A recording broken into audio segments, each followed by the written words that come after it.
Bienvenue au petit cours de l'image sociale. Dans une série d'articles sur les photos qui ont marqué l'histoire, Lopes décrit le fond d'écran Windows XP comme l'image la plus vue du monde. Avec une telle entrée en matière, on est sûr d'être devant une image exceptionnelle. L'article restitue l'histoire de la photo et le nom de son auteur. C'est Charles O'Rear, un photographe professionnel, collaborateur régulier du National Geographic, qui prend ce cliché en 1998 dans la vallée de Napa, en Californie. Le journal cite les souvenirs du photographe. Ce jour-là, c'était en janvier, je roulais sur une petite route de campagne venteuse et je me suis arrêté. Mon Dieu, l'herbe est parfaitement verte, le soleil est de sortie, il y a quelques nuages. 2 ans plus tard, O'Rear est contacté par l'équipe de développement Microsoft qui lui rachète le copyright de la photo pour une somme mirobolante. L'image s'intitule Bliss, c'est-à-dire félicité. Elle a été exécutée en argentique, sans retouche. On nous dit que le paysage a changé, une belle histoire. En faisant le travail de la critique d'art, c'est-à-dire en valorisant la photo par la restitution d'un récit des origines, l'article de Lopes produit ce que Luc Boltanski appelle un enrichissement.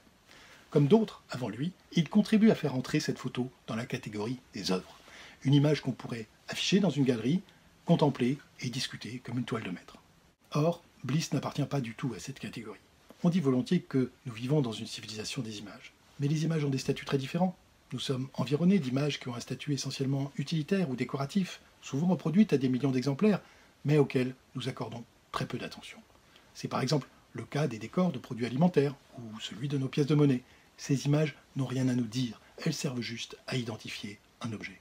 La photo de Charles O'Rear n'a pas été exposée dans une galerie, c'est un fond d'écran, c'est-à-dire un support, une sorte de tableau d'affichage qui va être recouvert par de nombreux autres éléments, fenêtres, boutons, fichiers. En anglais, on dit wallpaper, un terme introduit par Microsoft en 1990, c'est-à-dire papier peint. Un décor, ça a son importance. Enlever le papier peint d'une pièce, ça change tout. Mais ce n'est pas la même chose qu'une œuvre qu'on regarde pour elle-même.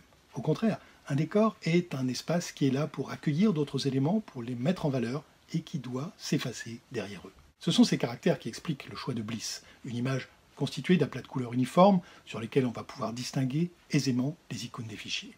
C'est une photo presque aphotographique, sans sujet, neutre, sans histoire. Le fond d'écran est une image très intéressante. L'histoire qu'il évoque n'a rien à voir avec l'art. C'est une histoire technique et industrielle, celle de la convergence graphique, qui va permettre, entre le début des années 80 et la fin des années 90, de transformer un écran d'ordinateur affichant des signes en un écran de télévision capable d'afficher des jeux vidéo et des films.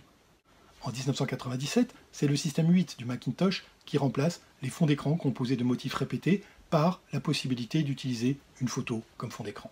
Auparavant, les images informatiques célèbres étaient plutôt celles des économiseurs d'écran, destinés à protéger les écrans cathodiques, comme les fameux toasters volants d'After Dark apparus en 1992.